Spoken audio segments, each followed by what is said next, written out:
ஜுரம் அடிக்குது உடம்பு சரியில்லைன்னு சொல்லிட்டு டாக்டர் கிட்ட போயிட்டு டாக்டர் 5 நாளைக்கு மாத்திரை கொடுத்தா 2 நாள் சாப்பிட்டு ஓரளவுக்கு பரவாயில்லன்னா மத்த 3ஆவது நாள் நீங்க மாத்திரை போடாத ஆளா? உங்களுக்கு தான் இந்த video. Hello mummy squad, welcome to Madras mummy media.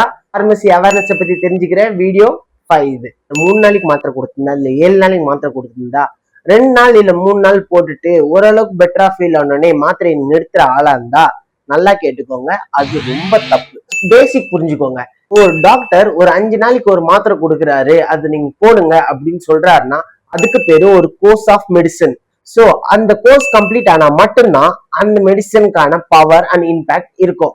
இப்போ உங்களுக்கு உடம்பு சரியில்லை, உங்க உடம்புல பாக்டீரியா இருக்குன்னா ஆன்டிபயோட்டிக் கொடுப்பாரு. ஆன்டிபயோட்டிக்கை அவர் கம்ப்ளீட்டா கொடுத்த கோர்ஸ் நீங்க முடிச்சா மட்டும்தான் உங்களுக்கு அந்த ஆன்டிபயோட்டிக்கோட ஃபுல் எஃபெக்டிவ்னஸ் கிடைக்கும். இல்லைன்னா திரும்பி ஒரு நல்ல ஃபீவர் வரும்போது பாடியில பாக்டீரியாவோட கவுண்ட் மில்லியன் கணக்குல இருக்கும். டாக்டர் எதுனா ஸ்பெசிபிக்கா ஒரு டோஸ், ஸ்பெசிபிக்கா ஒரு ட்ரக், ஸ்பெசிபிக்கா இத்தனை நாளைக்குன்னு சொன்னாருன்னா அதை ஃபாலோ பண்ணுங்க. ஒரு ரீசன் இருக்கும். ஒரு நாள் 2 நாள் ஓரளவுக்கு கேர் ஆயிடுது, ஏன் அப்ப நான் 3ஆவது நாள் போடணும் அப்படின்னு நிறைய பேர் யோசிப்பீங்களே.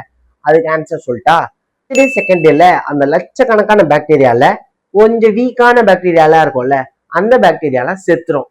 ஸோ அது மேக்சிமம் செத்ததுனால உங்களுக்கு ரெக்கவர் கொஞ்சம் பெட்டரா இருக்கும். ஆனா நம்ம என்ன பண்றோம், நம்ம 3ஆவது நாளே மாத்திரை நிறுத்திடுவோம்ல, நம்ம தான் பெரிய. ஆனா 3ஆவது நாள் 4ஆவது நாள் அப்படின்னா தெரியுமா, ஸ்ட்ராங் பாக்டீரியா எல்லாம் இருப்பான் நல்லா பாடி மஸ்தா மாதிரி.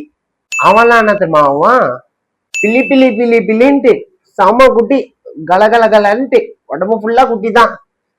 அப்புறம் என்ன, வீடு ஃபுல்லா கலகலன்னு இருக்கும்ல, உடம்பும் கலகலத்து போயிட்டு 5ஆவது நாள் திரும்பி ஃபீவர் வந்துடும். இததான் சயின்டிபிக் டேர்ம்ல ஆன்டிபயோட்டிக் ரெசிஸ்டன்ஸ் சொல்றாங்க. ஆன்டிபயோட்டிக் ரெசிஸ்டன்ஸ்னா என்னன்னா, நம்ம வீக் பாக்டீரியாஸ் எல்லாம் செத்துருவோம், ஸ்ட்ராங் பாக்டீரியாஸ் எல்லாம் சர்வைவ் ஆயிடுவான்னு சொன்னல, அந்த ஸ்ட்ராங் பாக்டீரியாஸ் என்ன திரும்ப பண்ணுவான், ஆயிப்பான். அதனால அடுத்த வாட்டி சேம் ஆன்டிபயோட்டிக் ஒர்க்கே ஆகாது. அதனால என்ன திரும்ப பண்ணோம், அவேர்னஸ் பத்தி 10 days 10 வீடியோஸ் போட்டுட்டு இருக்கோம், அது மிஸ் பண்ணாதீங்க. அது மட்டும் இல்ல, இன்ஃபர்மேட்டிவ் ஃபன் என்டர்டைன்மெண்ட் கண்டென்ட்ஸும் போட்டுட்டு இருக்கோம், அதெல்லாம் மிஸ் பண்ணக்கூடாதுன்னா மெட்ராஸ் மம்மி மீடியாவை ஒரு ஃபாலோ பண்ணிக்கோங்க. பாய்.